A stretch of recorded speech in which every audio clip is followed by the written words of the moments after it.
Hey, hola a todos y bienvenidos de vuelta a su canal Lectura en Voz Alta. En esta ocasión continuamos con el libro El regreso de Sherlock Holmes, que me lo han estado pidiendo mucho y veo que les están gustando mucho las historias de este gran detective. Así que le damos seguimiento a esta gran obra de Sir Arthur Conan Doyle. De igual manera, los invito a escuchar los otros textos que subo en este canal. Por ahí está la novela de Charles Dickens, Grandes Esperanzas, y de igual manera hay algunos textos más teóricos sobre psicoanálisis. Sigmund Freud, Melanie Klein. Si gustan, pueden darse una vuelta y escucharlos. También son muy interesantes. Y bueno, sin nada más que agregar, pónganse cómodos porque comenzamos. Capítulo 8. La aventura de los 6 Napoleones. No tenía nada de raro que el señor Lestrade, de Scotland Yard, pasara a visitarnos por las tardes, y sus visitas eran muy bien acogidas por Sherlock Holmes, porque le permitían mantenerse al día de lo que sucedía en la dirección de la policía. A cambio de las noticias que Lestrade traía, Holmes se mostraba siempre dispuesto a escuchar con atención los detalles del caso en el que estuviera trabajando el inspector, y de cuando en cuando, sin intervenir de manera activa, le proporcionaba algún consejo o sugerencia, sacados de su vasto arsenal de conocimientos y experiencia. Aquella noche en concreto, Lestrade había estado hablando del tiempo y de los periódicos, y después se había quedado callado, chupando pensativo su cigarro. Sherlock Holmes le miró con interés. ¿Tiene algo especial entre manos?, preguntó. Oh, no, señor Holmes, nada de particular. Está bien, cuéntemelo todo. Lestrade se echó a reír. De acuerdo, señor Holmes. No puedo negar que hay algo que me tiene preocupado. Y, sin embargo, se trata de un asunto tan absurdo que no me decidía a molestarle con ello. Por otra parte, si bien es un asunto trivial, no cabe duda de que es raro. Y ya sé que a usted le gusta todo lo que se sale de lo corriente. Aunque, en mi opinión, cae más en el campo del Dr. Watson que en el suyo. ¿Una enfermedad?, pregunté yo. Locura, más bien. Y una locura bastante extraña. ¿Se imaginan que exista a estas alturas una persona que sienta tanto odio por Napoleón que se dedique a romper todas las imágenes suyas que encuentra? Holmes volvió a recostarse en su asiento. No es asunto para mí, dijo. Exacto, eso decía yo. Sin embargo, cuando este hombre asalta casas para poder romper imágenes que no le pertenecen, la cosa escapa de la jurisdicción del médico para entrar en la del policía. Holmes se enderezó de nuevo. Asaltos. Eso es más interesante. Cuénteme los detalles. Lestrade sacó su cuaderno de notas y refrescó la memoria consultando sus páginas. El primer caso denunciado tuvo lugar hace 4 días, dijo. Ocurrió en la tienda de Morse Hudson, un establecimiento de Kennington Road, dedicado a la venta de cuadros y esculturas. El dependiente había pasado un momento a la trastienda cuando oyó un ruido de rotura. Acudió corriendo y encontró, hecho pedazos en el suelo, un busto de escayola de Napoleón que había estado expuesto en el mostrador junto con otras obras de arte. Salió corriendo a la calle, pero a pesar de que varios transeúntes declararon haber visto a un hombre salir con prisas de la tienda, no pudo localizarlo ni identificarlo. Parecía uno de esos actos de vandalismo gratuito que ocurren de cuando en cuando, y así lo hizo constar el policía de servicio en su informe. La escayola no valía más que unos chelines, y la cosa parecía demasiado infantil como para investigarla. Sin embargo, el segundo caso fue más grave y también más extraño.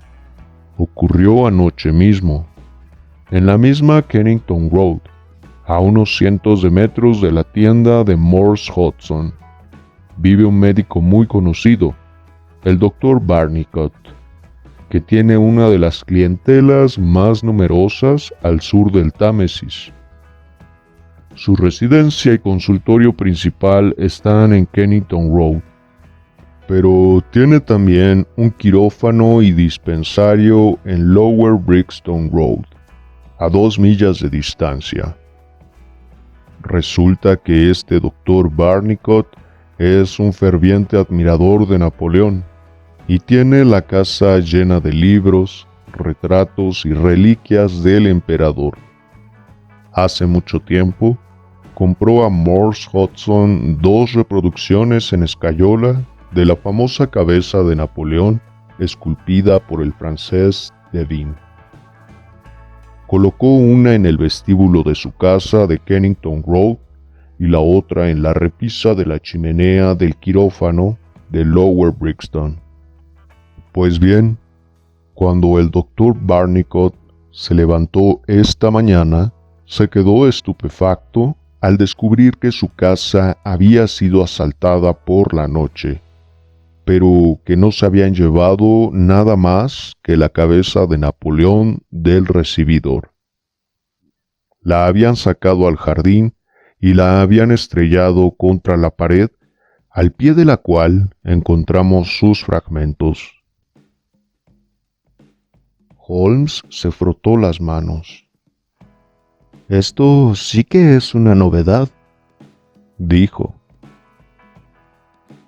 «Ya supuse que le gustaría el asunto, pero aún no hemos terminado. El doctor Barnicot tenía que estar en su quirófano a las 12, y puede usted imaginarse su asombro al descubrir que alguien había abierto una ventana durante la noche y encontrar los pedazos de su segundo busto esparcidos por toda la habitación. Lo habían reducido a átomos allí mismo. En ninguno de los 2 casos encontramos huellas que pudieran darnos alguna pista sobre el delincuente o lunático autor del desaguisado. Y estos son los hechos, señor Holmes. Son curiosos, por no decir grotescos, dijo Holmes. Puedo preguntarle si los 2 bustos destrozados en las dependencias del Dr. Barnicot eran idénticos al destruido en la tienda de Morse Hudson. Todos salieron del mismo molde. Este dato contradice la teoría de que la persona que los rompe actúa impulsada por un odio genérico a Napoleón. Si consideramos los cientos de figuras del emperador que deben existir en Londres, es mucho suponer que un iconoclasta imparcial se tope por pura casualidad con 3 ejemplares del mismo busto nada más empezar. «Yo pensé lo mismo que usted», dijo Lestrade. «Pero, por otra parte, este Morse Hudson es el proveedor de bustos de esta zona de Londres, y esos eran los únicos que había tenido en su tienda en varios años. De manera que, si bien es cierto, como usted dice, que existen en Londres cientos de figuras de Napoleón, es muy probable que estas 3 fueran las únicas en todo el distrito. Así que un fanático del barrio empezaría por ellos. ¿Qué le parece a usted, Dr. Watson? Las posibilidades de la monomanía no tienen límites, respondí. Es lo que los psicólogos franceses modernos llaman idée fixe, entre paréntesis, idea fija, que puede ser algo completamente trivial, acompañado por una normalidad absoluta en todos los demás aspectos. Un hombre que haya leído mucho sobre Napoleón, o cuya familia haya sufrido alguna desgracia hereditaria por culpa de la Gran Guerra, puede llegar a concebir una idée fixe de estas y bajo su influencia cometer toda clase de extravagancias. Eso no cuela, querido Watson, dijo Holmes, negando con la cabeza. Ni con todas las idées fixes del mundo, su monomaníaco sería capaz de localizar el paradero de estos bustos. ¿Y cómo lo explica usted entonces? No pretendo hacerlo. Me limito a hacer notar que existe un cierto método en las excéntricas actividades de este caballero. Por ejemplo, en el vestíbulo del Dr. Barnicot, donde el ruido podría despertar a la familia, sacó el busto de la casa antes de romperlo. Sin embargo, en el quirófano, donde había menos peligro de provocar una alarma, lo rompió en el mismo sitio donde estaba. El asunto parece ridículo y trivial, pero yo no me atrevería a calificar nada de trivial teniendo en cuenta que algunos de mis casos más clásicos han tenido comienzos muy poco prometedores. Recuerde usted, Watson, que lo primero que supimos del espantoso caso de la familia Abernethy fue que el perejil se había hundido en la mantequilla un día de mucho calor. En consecuencia, no puedo permitirme sonreír ante sus 3 bustos rotos, Lestrade, y le quedaría muy agradecido si me informa de cualquier novedad que se presente en esta curiosa cadena de acontecimientos.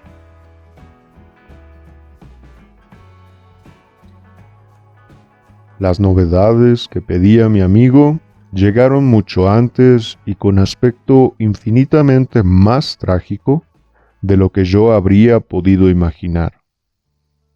A la mañana siguiente, cuando todavía estaba vistiéndome en mi habitación, Holmes llamó a mi puerta y entró con un telegrama en la mano. Lo leyó en voz alta. Abre comillas.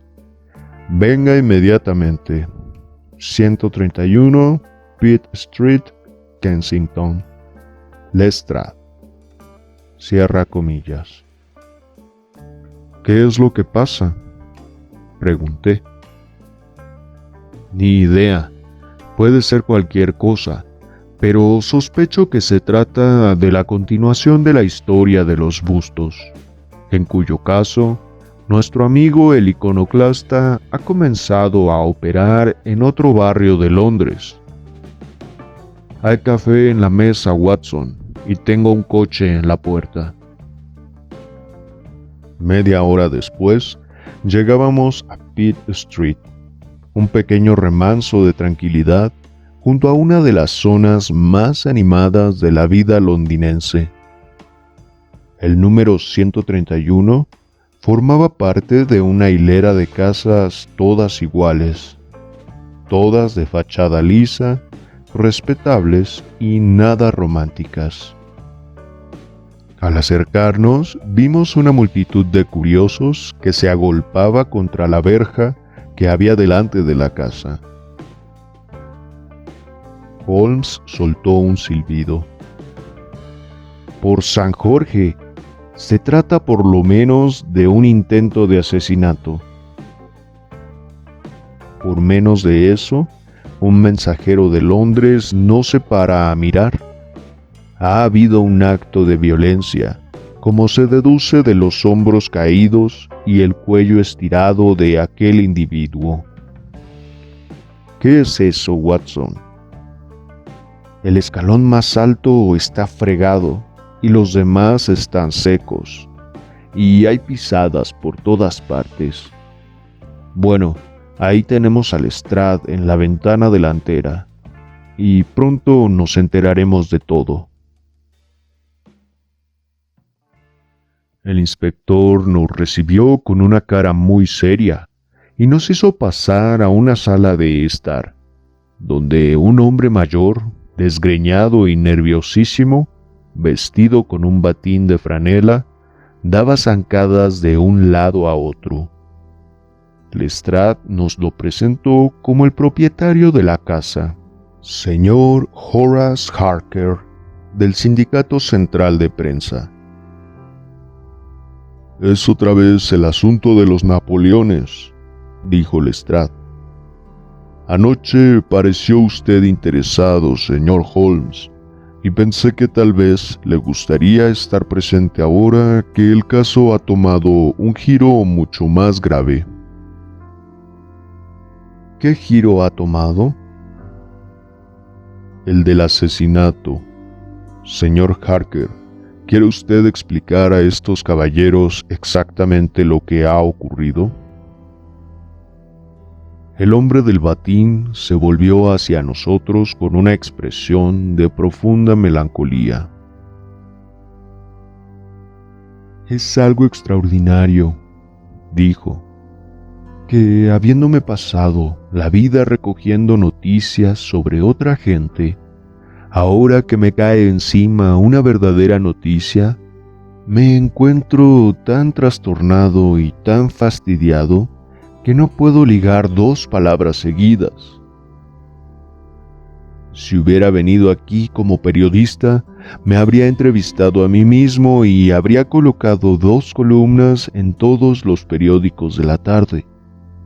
En cambio, así estoy regalando un material valioso, contando la historia una y otra vez a toda una serie de personas diferentes, sin sacarle yo ningún provecho.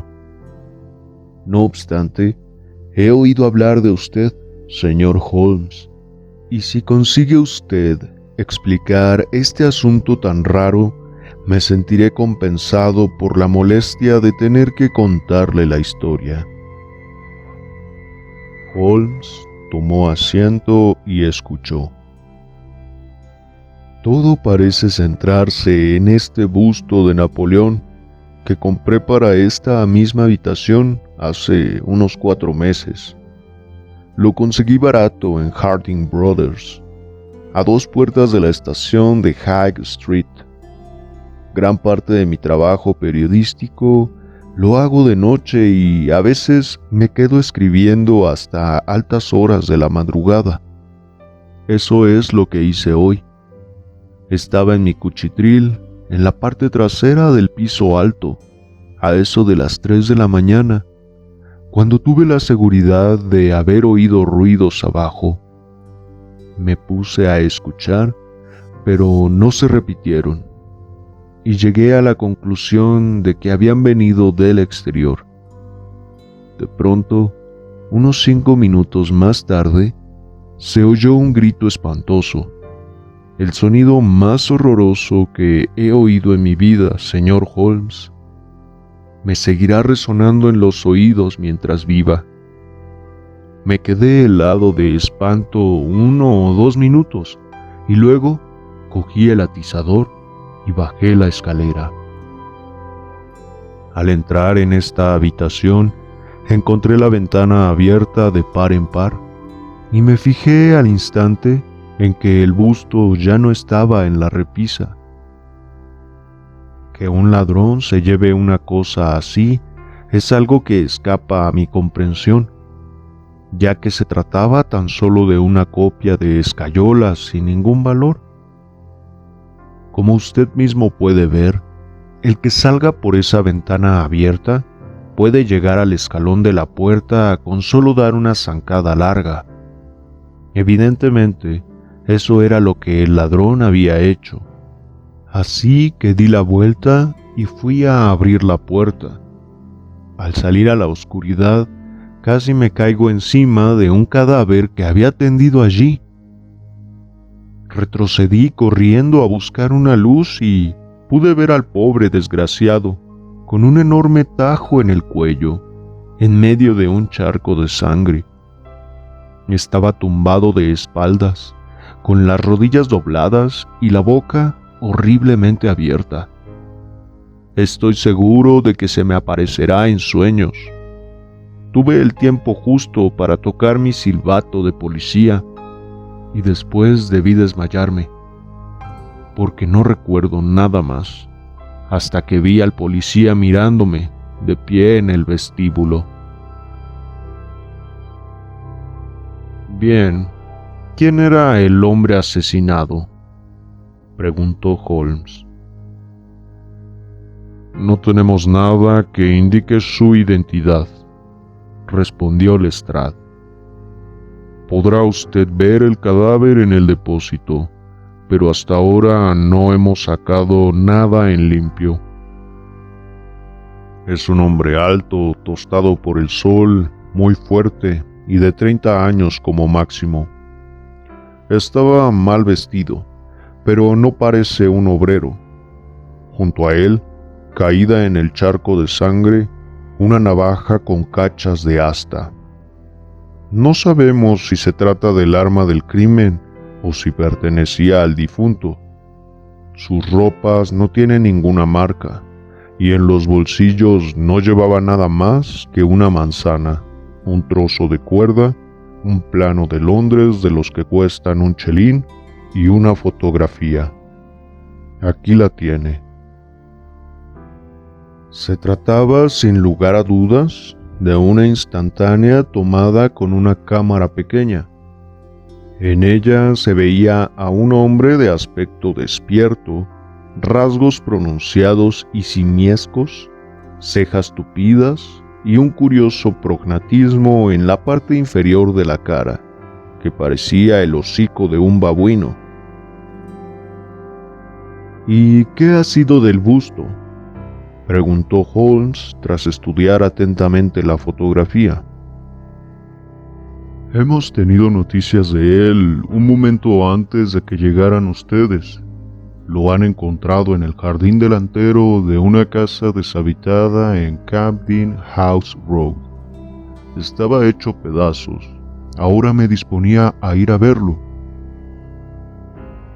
Desde luego, pero antes tengo que echar un vistazo por aquí. Examinó la alfombra y la ventana. O se trataba de un hombre muy ágil o tenía las piernas muy largas. Teniendo debajo la entrada al sótano, no debió ser fácil llegar al antepecho de la ventana y abrirla. La salida resulta ya un poco más fácil. ¿Viene usted con nosotros a ver los restos de su busto, señor Harker? El desconsolado periodista se había sentado ante un escritorio. Tengo que intentar sacar algún partido de esto, dijo, aunque no me cabe duda de que las primeras ediciones de los periódicos de la tarde ya traerán todos los detalles. ¿Recuerdan ustedes cuando se hundió la tribuna en Doncaster? Pues yo era el único periodista que había en la tribuna y mi periódico fue el único que no sacó la noticia del suceso, porque yo estaba demasiado alterado para escribirla. Y ahora voy a llegar demasiado tarde con un asesinato cometido en la puerta de mi propia casa. Al salir de la habitación, oímos el rascar de su pluma sobre la cuartilla del papel. El lugar donde habían aparecido los fragmentos del busto se encontraba a unos cientos de metros de distancia. por primera vez nuestros ojos se posaron en aquella representación del gran emperador que parecía despertar un odio tan frenético y destructivo en la mente del desconocido. Los pedazos estaban desparramados sobre la hierba. Holmes recogió unos cuantos y los examinó con mucha atención. Por su expresión concentrada y sus movimientos intencionados, tuve la convicción de que por fin había dado con una pista. ¿Y bien?, preguntó Lestrade. Todavía nos queda mucho camino por andar, respondió Holmes. Y sin embargo, la verdad es que tenemos algunos datos muy sugerentes para empezar a actuar. Para este extraño criminal, la posesión de este insignificante busto tenía más valor que una vida humana. Este es el primer punto. Después, tenemos el hecho curioso de que no lo rompiera en la casa ni a las puertas de la misma, si lo único que quería era romperlo. El encuentro con ese otro individuo debió alterarlo y ponerlo nervioso. Seguramente no sabía lo que se hacía. Sí, eso es bastante probable, pero me gustaría llamar su atención de manera muy especial hacia la situación de esta casa, en cuyo jardín se destrozó el busto. Lestrade miró a su alrededor. La casa está desocupada, así que estaba seguro de que nadie le molestaría en el jardín. Sí, pero hay otra casa vacía más arriba, y tuvo que pasar delante de ella para llegar a esta otra. ¿Por qué no lo rompió allí? Dado que es evidente que a cada metro que lo siguiera llevando, aumentaba el riesgo de tropezarse con alguien. Me rindo, dijo Lestrade. Holmes señaló la farola situada sobre nuestras cabezas. Aquí podía ver lo que hacía, pero allí no. Esa fue la razón. Por Júpiter, es verdad, exclamó el inspector. Ahora que lo pienso, el busto del Dr. Barnicot lo rompieron cerca de una lámpara roja. Y bien, señor Holmes, ¿qué vamos a hacer con este dato? Recordarlo, tenerlo en cuenta. Puede que más adelante demos con algo que encaje con él. ¿Qué medidas se propone tomar ahora Lestrade? En mi opinión, la manera más práctica de abordar el asunto es identificar al muerto. No creo que nos resulte muy difícil. Cuando hayamos averiguado quién era y con quién se relacionaba, dispondremos de un buen punto de partida para averiguar qué estaba haciendo anoche en Pitt Street y quién se tropezó con él y lo mató a la puerta de la casa del señor Horace Harker. ¿No lo cree usted así? Sin duda alguna. Sin embargo, no es así, ni mucho menos como yo abordaría el caso. ¿Y qué es lo que haría usted? Oh, no deje usted que yo le influya en modo alguno. Propongo que usted actúe a su manera y yo a la mía. Más adelante podemos comparar notas, y los datos de cada uno complementarán los del otro. Muy bien, dijo Lestrade. Si vuelve usted a Pitt Street y ve al señor Horace Harker, dígale de mi parte que ya he sacado una conclusión, y que no cabe duda de que anoche entró en su casa un peligroso maníaco homicida que se cree Napoleón. Eso le vendrá bien para su artículo. Lestrade se le quedó mirando fijamente. ¿No dirá en serio que se cree eso? Holmes sonrió. ¿Que no?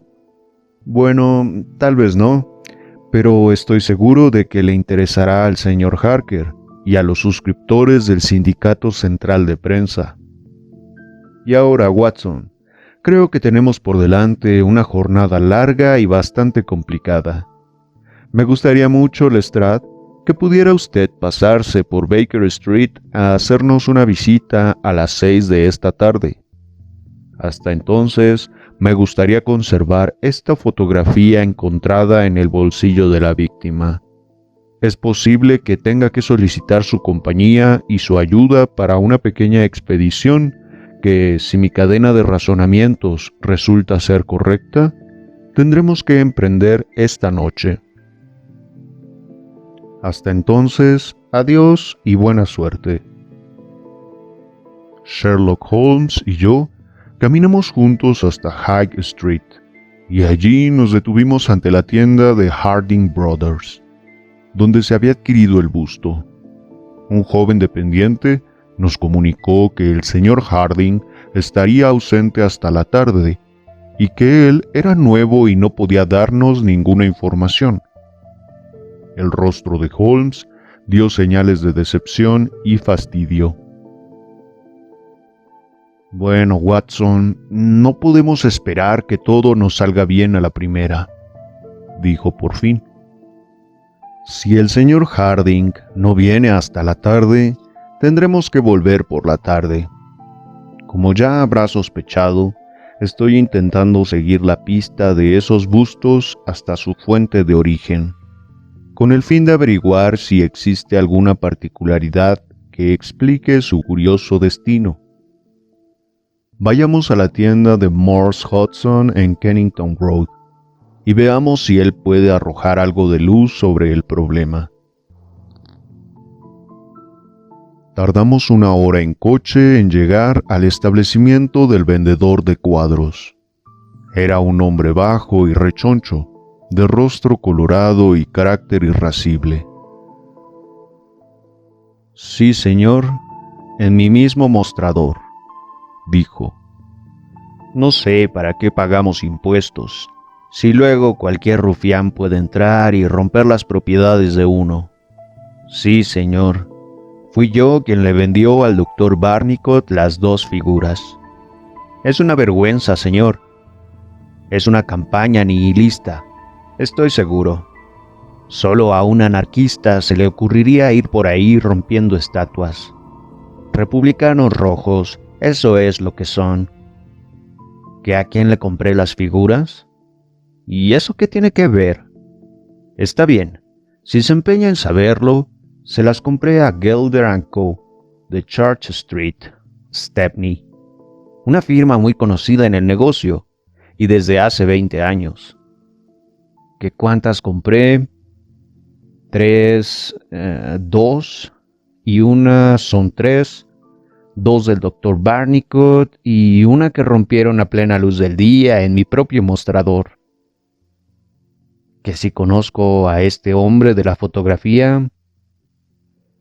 No, no lo conozco, pero sí, me parece que sí, pero sí es Bipo.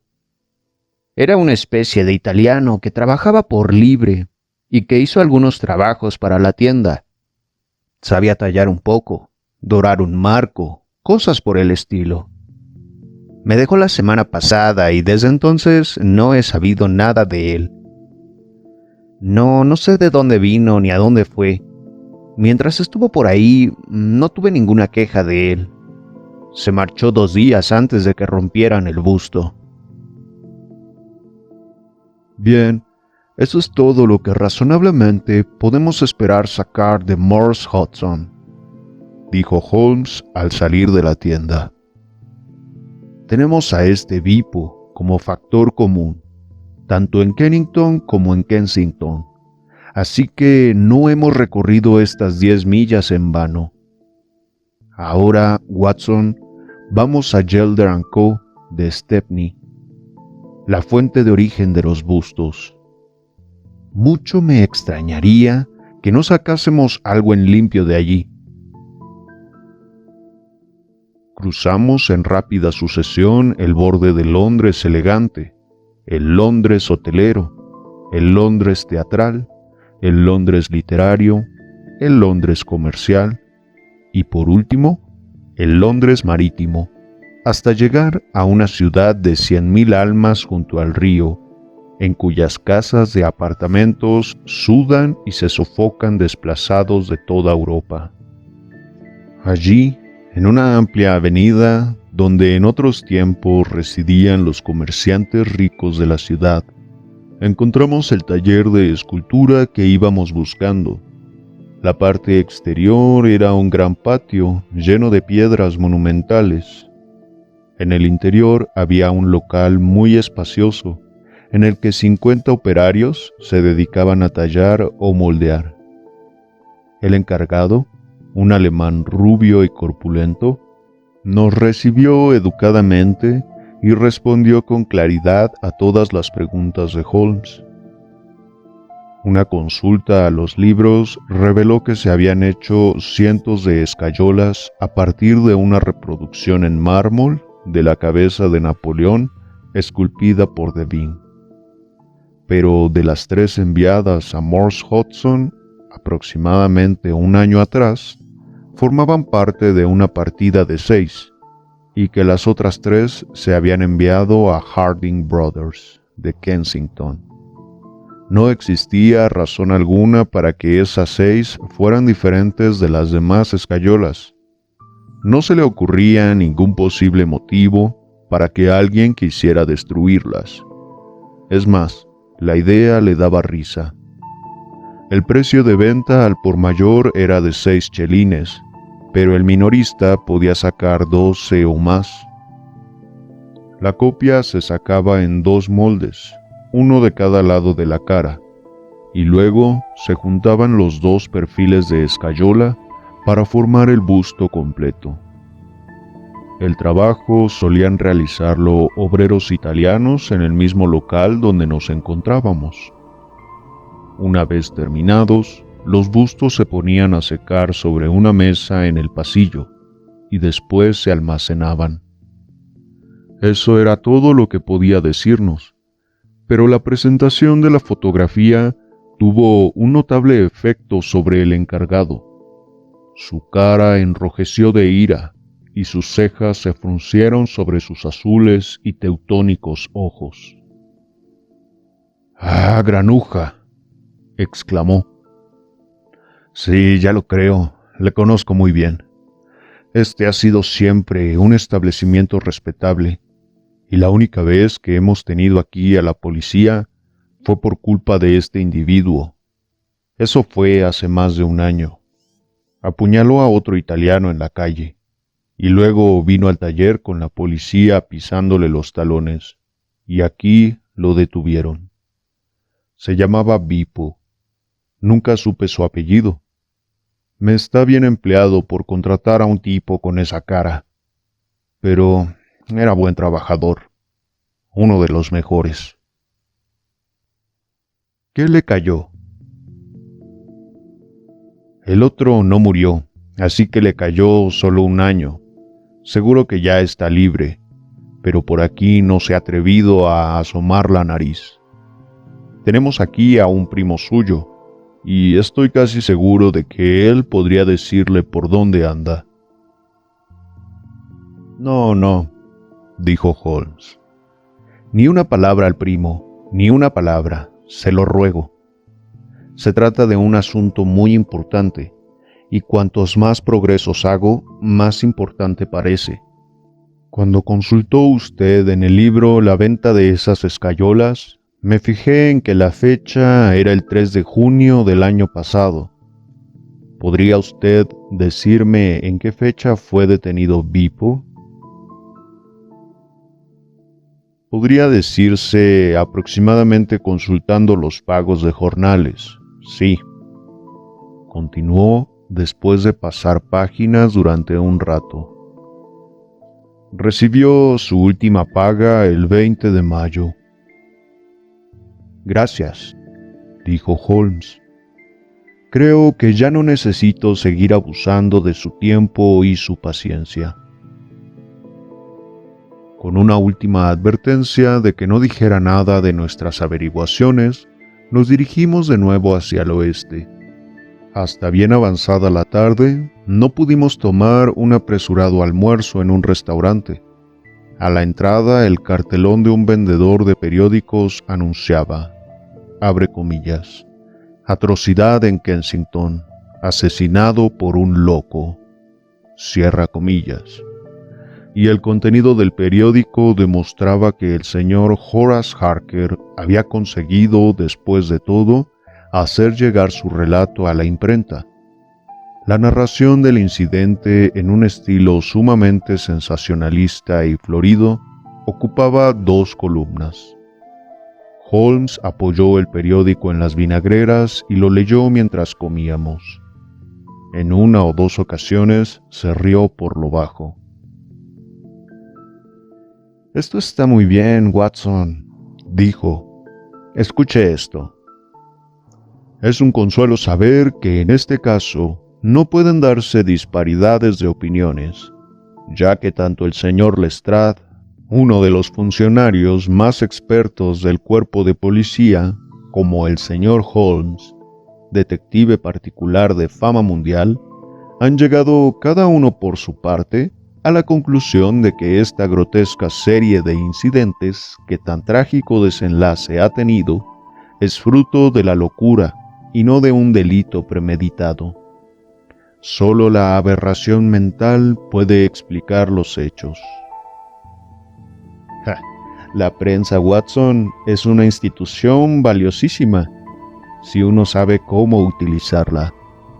Y ahora, si ya ha terminado usted, volveremos a Kensington y veremos lo que tiene que decir sobre el asunto el encargado de Harding Brothers. El fundador de aquella gran empresa resultó ser un hombrecillo menudo y vivaracho, muy atildado y perspicaz, con la mente clara y la lengua suelta. «Sí, señor. Ya he leído la noticia en los periódicos de la tarde. El señor Horace Harker es cliente nuestro. Le vendimos el busto hace unos meses. Adquirimos 3 de estos bustos a Gelder & Co. de Stepney, pero ya los hemos vendido todos». «¿A quién?» Supongo que si consulto los libros de ventas, se lo podré decir sin dificultad. Sí, aquí está apuntado. 1 al señor Harker, como puede ver. Otro al señor Josiah Brown, de Laburnum Lodge, Laburnum Vale, Chiswick, y otro al señor Sandford, de Lower Group Road, Radiac. No, jamás he visto a este hombre de la fotografía. Una cara así no se olvidaría fácilmente, ¿no cree? En mi vida he visto a alguien tan feo, que si tenemos empleados italianos, pues sí, hay varios entre los obreros y el personal de limpieza. Supongo que si se lo propone, cualquiera de ellos podría echar un vistazo a este libro de ventas. No existe ningún motivo para tener el libro vigilado.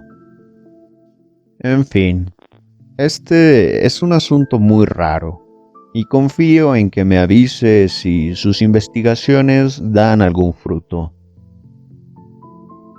Holmes había tomado varias notas durante las declaraciones del señor Harding, y pude darme cuenta de que se sentía plenamente satisfecho con el rumbo que iban tomando los acontecimientos.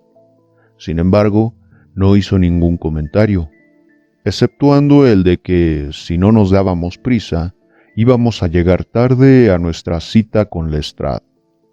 Y efectivamente, cuando llegamos a Baker Street, el inspector ya se encontraba allí, dando zancadas de un lado a otro de la habitación, consumido de impaciencia. Su aspecto solemne daba a entender que su jornada de trabajo no había sido infructuosa. «¿Qué tal?», preguntó.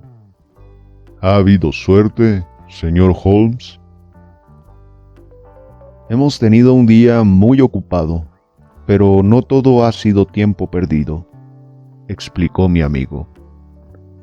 Hemos visto a los dos comerciantes y también a los fabricantes de los bustos.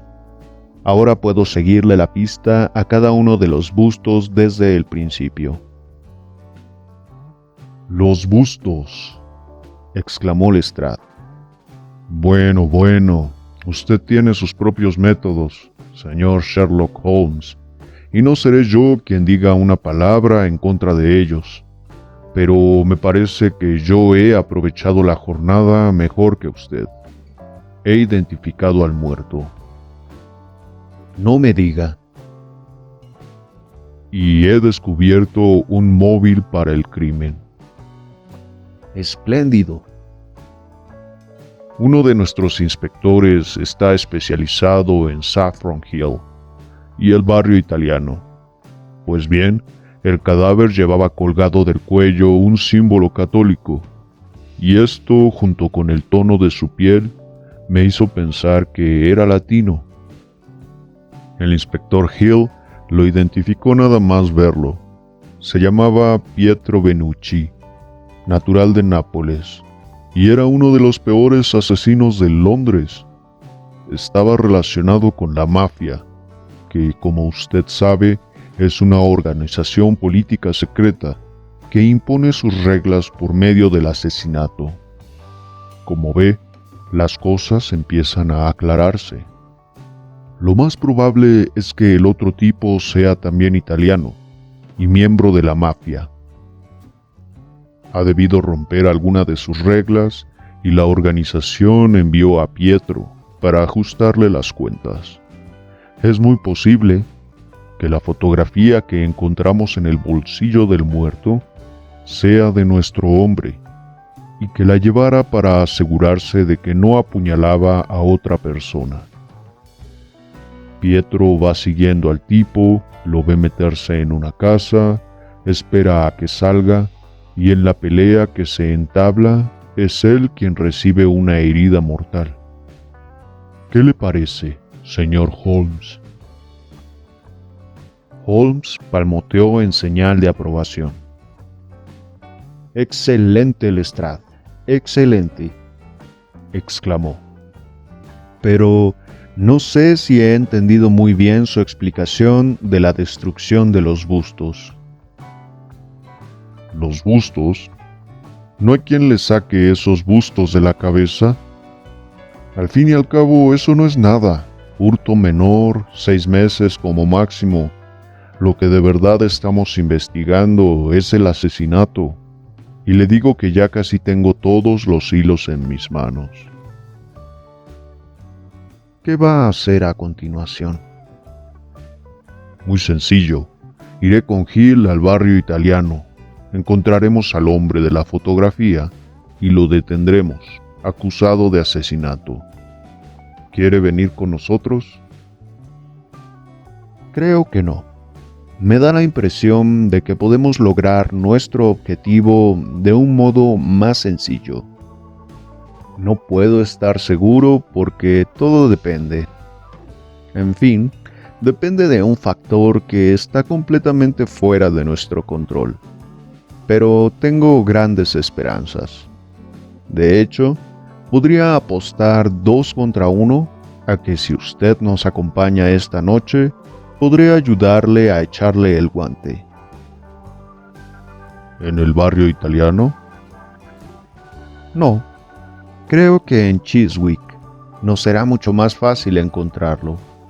Si viene usted conmigo a Chiswick esta noche, Lestrade, le prometo ir mañana con usted al barrio italiano. Con ese pequeño retraso no se pierde nada. Y ahora, creo que unas pocas horas de sueño nos vendrían muy bien a todos, porque no pienso salir hasta las 11, y es poco probable que regresemos antes de que amanezca. Quédese a cenar con nosotros, Lestrade, y después puede echarse en el sofá hasta que llegue la hora de salir. Mientras tanto, Watson, le agradecería que llamase a un mensajero, porque tengo que enviar una carta, y es importante que salga cuanto antes. Holmes se pasó la tarde rebuscando entre los diarios atrasados que llenaban uno de nuestros trasteros. Cuando por fin bajó, sus ojos tenían una expresión de triunfo, pero no nos dijo nada sobre el resultado de sus indagaciones. Por mi parte, yo había seguido paso a paso los métodos con los que habíamos seguido los diversos vericuetos de este complicado caso, y aunque todavía no intuía cuál era nuestro objetivo, me daba perfecta cuenta de que Holmes esperaba que el grotesco criminal intentara apoderarse de los dos bustos que quedaban, uno de los cuales, como yo recordaba, se encontraba en Chiswick.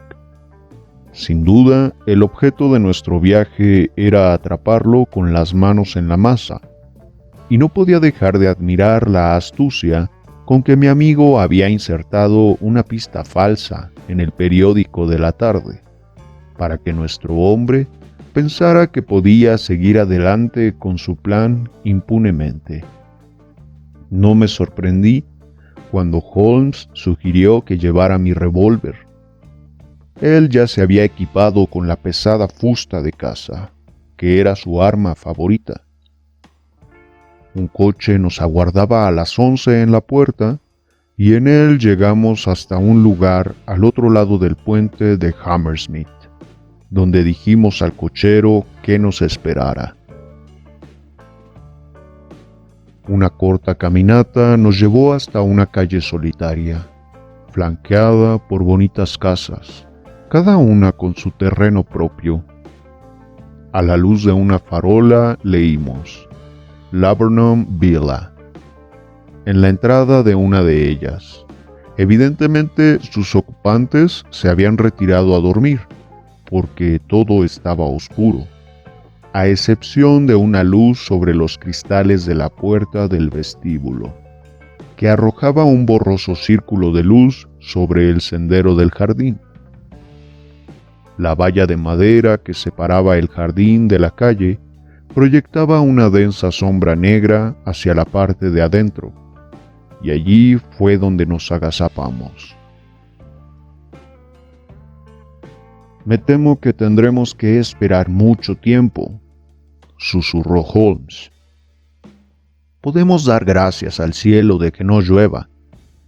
No creo que sea prudente fumar para pasar el rato. Sin embargo, hay dos posibilidades contra una de que obtengamos una compensación por tanta molestia». Sin embargo, nuestra guardia no resultó tan larga como Holmes nos había hecho temer, y terminó de un modo repentino y extraño. En un instante, sin el más ligero ruido que nos advirtiera de su llegada, se abrió la puerta del jardín, y por ella entró una figura oscura y atlética, tan rápida y ágil como un mono, que avanzó velozmente por el sendero. La vimos cruzar frente a la luz que salía por encima de la puerta y desaparecer confundida con la negra sombra de la casa. Hubo una larga pausa, durante la cual estuvimos conteniendo la respiración, y luego llegó a nuestros oídos un crujido muy débil. Estaban abriendo una ventana.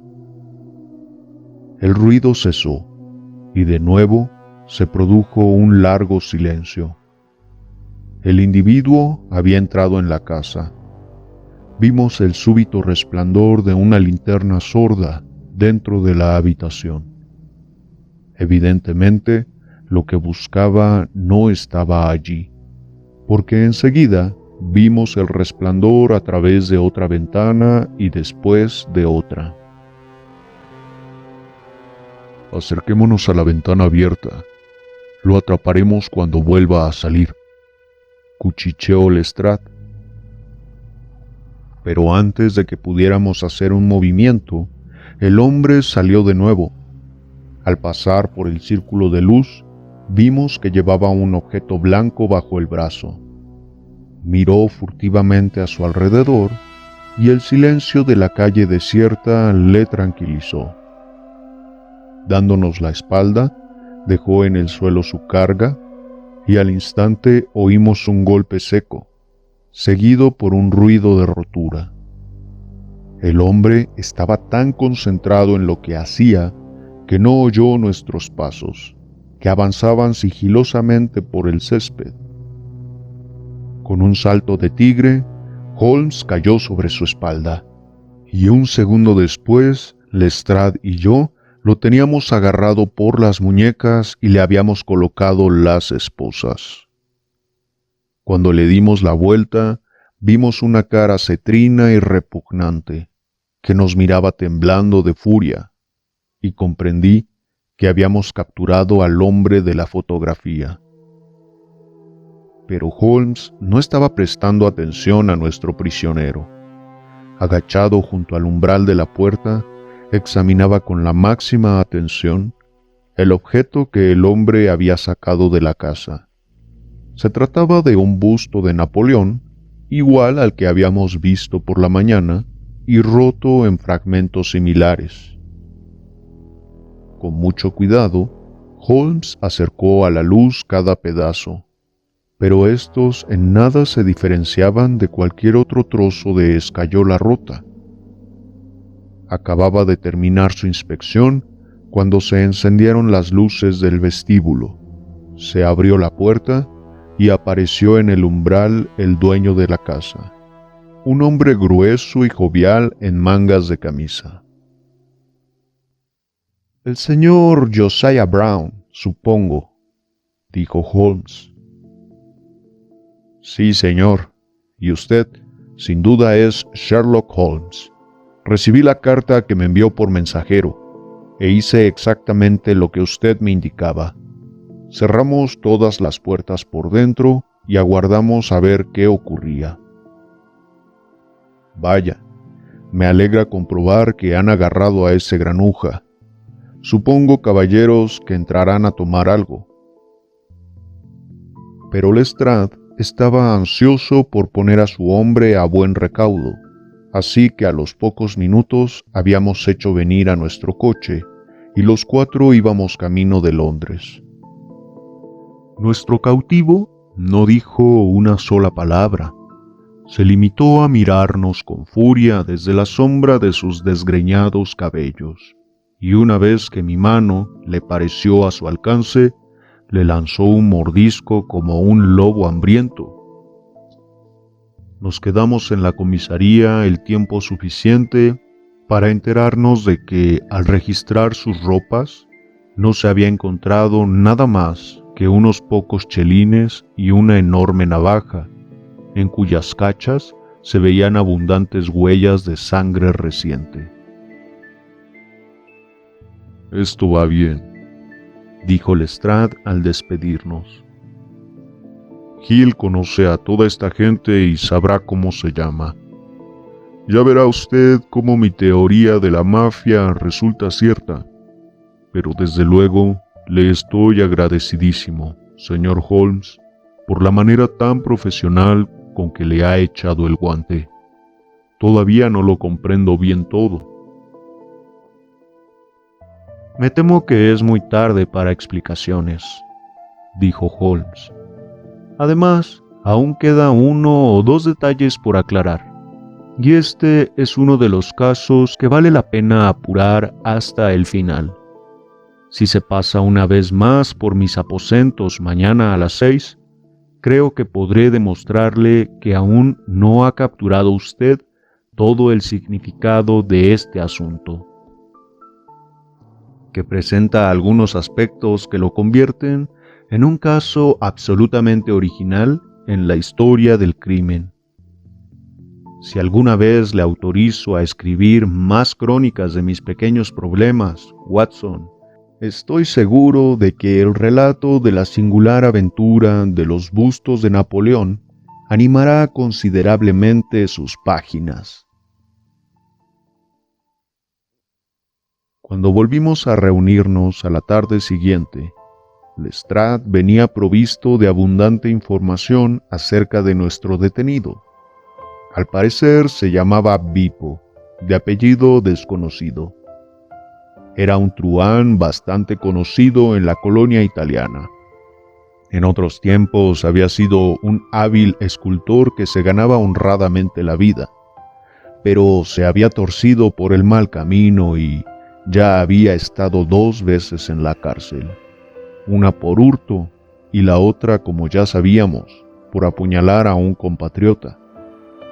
Hablaba inglés a la perfección. Todavía se ignoraban los motivos que le impulsaban a destrozar los bustos, y se negaba a responder a cualquier pregunta sobre el tema. Pero la policía había descubierto que era muy probable que los bustos hubieran sido hechos por sus propias manos, ya que había realizado trabajos de este tipo en el establecimiento de Gelder & Co. Holmes escuchó con atención y cortesía toda esa información, gran parte de la cual ya conocíamos, pero yo, que le conocía bien, me daba perfecta cuenta de que sus pensamientos estaban en otra parte, y detecté una mezcla de desasosiego e impaciencia bajo la máscara que asumía de manera habitual. Por fin, se levantó de su asiento con los ojos chispeantes. Había sonado la campanilla de la puerta. 1 minuto después, oímos pasos en la escalera y al momento penetró en la habitación un hombre ya mayor, de rostro sonrosado y patillas entre canas. Llevaba en la mano derecha una anticuada bolsa de viaje que depositó sobre la mesa. ¿Está aquí el señor Sherlock Holmes? Mi amigo hizo una inclinación de cabeza y sonrió. El señor Sandeford, de Reading, ¿verdad?, dijo. Sí, señor. Me temo que llego un poco tarde, pero los trenes han sido un desastre. Me escribió usted acerca de un busto que obra en mi posesión. Exacto. Tengo aquí su carta. Dice usted: deseo obtener una copia del Napoleón de Devine, y estoy dispuesto a pagarle 10 libras por la que usted posee. ¿Es así? Desde luego. Me sorprendió mucho su carta, porque no puedo imaginar cómo se enteró usted de que yo poseía semejante objeto. Es natural que le haya sorprendido, pero la explicación es muy sencilla. El señor Harding, de Harding Brothers, me dijo que le había vendido a usted el último, y me dio su dirección. Ah, con que fue así. ¿Le dijo lo que pagué por él? No, no me lo dijo. Mire, yo soy un hombre honrado, aunque no sea muy rico. Solo pagué 15 chelines por el busto, y creo que tiene usted derecho a saberlo antes de que yo acepte sus 10 libras. Sus escrúpulos le honran, señor Sandeford, pero yo ofrecí ese precio, y estoy dispuesto a mantenerlo. Vaya, es usted muy espléndido, señor Holmes. He traído el busto, como usted me pedía. Aquí lo tiene. Abrió la bolsa y por fin vimos sobre nuestra mesa un ejemplar completo de aquel busto que ya habíamos contemplado más de una vez hecho pedazos. Holmes sacó un papel del bolsillo y puso un billete de 10 libras sobre la mesa. Haga usted el favor de firmar este papel, señor Sandeford, en presencia de estos testigos. Es una simple declaración de que me transfiere a mí todos los derechos que haya podido tener sobre este busto. Soy un hombre metódico, ¿sabe usted? Y nunca se sabe qué giro pueden tomar las cosas más adelante. Muchas gracias, señor Sandeford. Aquí tiene su dinero, y le deseo muy buenas tardes. Cuando nuestro visitante hubo desaparecido, Sherlock Holmes inició una serie de movimientos que nosotros seguimos fascinados. comenzó por sacar de un cajón un mantel blanco y limpio y extenderlo sobre la mesa. A continuación, colocó el recién adquirido busto en el centro del mantel. Por último, tomó su fusta de caza y asestó con ella un fuerte golpe en la cabeza de Napoleón. La figura se rompió en pedazos y Holmes se inclinó ansioso sobre los destrozados restos. Al instante, con un fuerte grito de triunfo, levantó un fragmento que llevaba pegado un objeto redondo y oscuro, como si fuera una ciruela en un pastel. «Caballeros», exclamó, «permítanme que les presente la famosa perla negra de los Borgia». Lestrade y yo nos quedamos callados por un momento, y luego, con una reacción espontánea, estallamos en aplausos, como si estuviéramos presenciando el elaborado desenlace de una obra dramática. Un súbito rubor asomó en las pálidas mejillas de Holmes, que se inclinó ante nosotros como un dramaturgo que recibe el homenaje de su público. En momentos como aquel, Holmes dejaba por un momento de ser una máquina de razonar y sucumbía a la debilidad humana por la admiración y el aplauso. Aquel personaje tan peculiarmente orgulloso y reservado, que rechazaba con desprecio la notoriedad pública, era capaz de conmoverse hasta las entrañas ante la admiración y los elogios espontáneos de un amigo. «Sí, caballeros», continuó, «esta es la perla más famosa que existe hoy día en todo el mundo, y mediante una cadena continua de razonamientos inductivos, he tenido la suerte de poder seguir su pista desde la alcoba del príncipe Colonna, en el Hotel Dac, donde fue robada, hasta el interior de este, el último de los 6 bustos de Napoleón fabricados por Gelder & Co. de Stepney. Seguro que usted, Lestrade, se acuerda de la sensación que causó la desaparición de esta valiosa joya y de los vanos esfuerzos de la policía de Londres por recuperarla. Yo mismo fui consultado al respecto, pero no conseguí arrojar ninguna luz sobre el caso. Las sospechas recayeron sobre la doncella de la princesa, que era italiana, y se supo que tenía un hermano en Londres, pero no se pudo demostrar que existiera ningún contacto entre ellos. La doncella se llama Lucrezia Benucci, y no me cabe la menor duda de que ese Pietro que fue asesinado hace 2 noches era el hermano. He consultado las fechas en los viejos archivos de prensa y he comprobado que la desaparición de la perla se produjo exactamente 2 días antes de la detención de Vipo por una agresión violenta, detención que tuvo lugar en la fábrica de Gelder & Co., en el mismo momento en que se estaban fabricando estos bustos. Ahora ya pueden ver con toda claridad la secuencia de los hechos, aunque, por supuesto, los contemplan en el orden inverso al que se me fueron presentando a mí. Vipo tenía en su poder la perla. Tal vez se la robó a Pietro. Tal vez fuera cómplice de Pietro. Incluso, es posible que actuara de intermediario entre Pietro y su hermana. La verdadera situación no tiene demasiada importancia para nosotros. Lo importante es que él tenía la perla y que la llevaba encima en aquel momento, cuando le perseguía a la policía.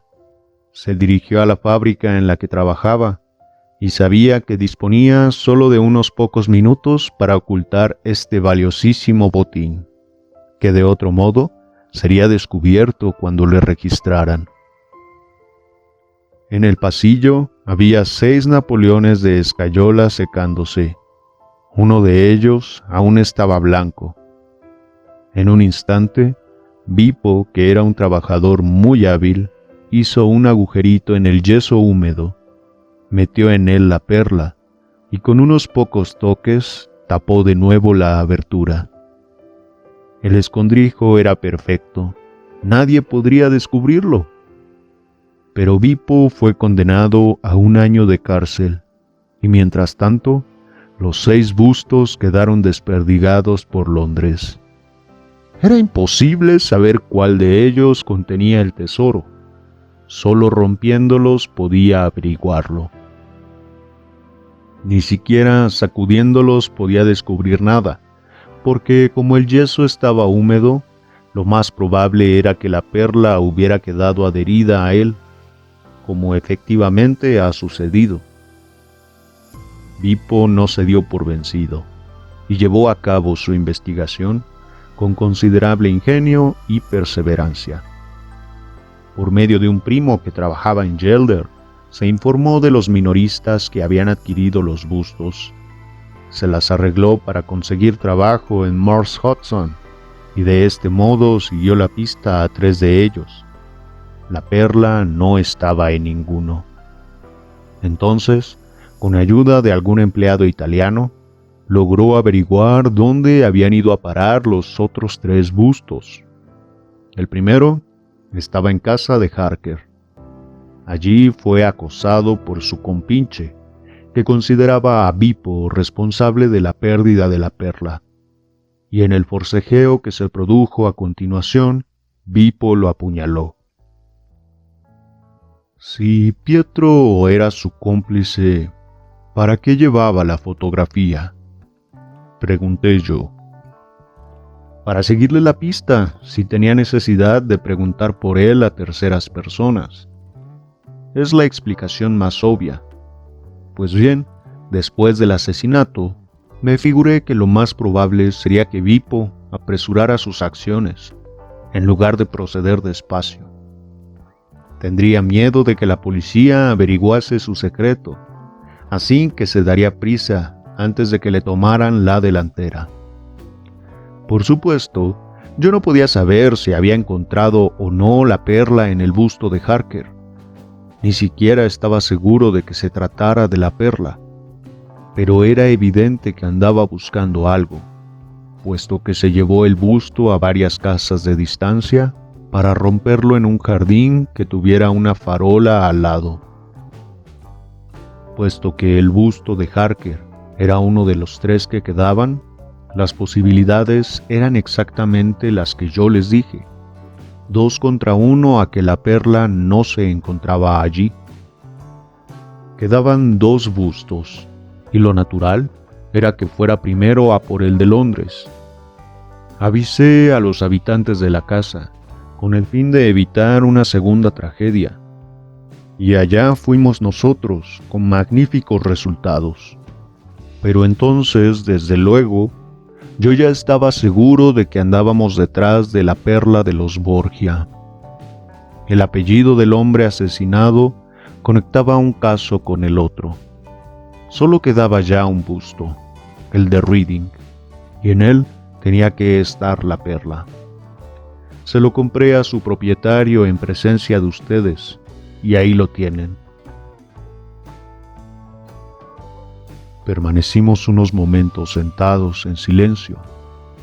Al fin, Lestrade dijo: «Bueno, Holmes, le he visto manejar un buen número de casos, pero no creo haber visto jamás uno tan bien llevado como este. No tenemos celos de usted en Scotland Yard. No, señor. Nos sentimos orgullosos de usted. Y si se pasa por allí mañana, no habrá un solo hombre, desde el inspector más viejo al guardia más joven, que no se alegre de estrecharle la mano». «Gracias», dijo Holmes. «Gracias». Y mientras se volvía de espaldas, me pareció que jamás le había visto tan cerca de dejarse llevar por las más tiernas emociones. Pero Un instante después, volvía a ser el pensador frío y práctico de siempre. «Ponga la perla en la caja fuerte, Watson», dijo, «y saque los papeles del caso de falsificación de Con Singleton. Adiós, Lestrade. Si tiene algún problemilla, le haré encantado, si me es posible, una o dos sugerencias que le ayuden a solucionarlo».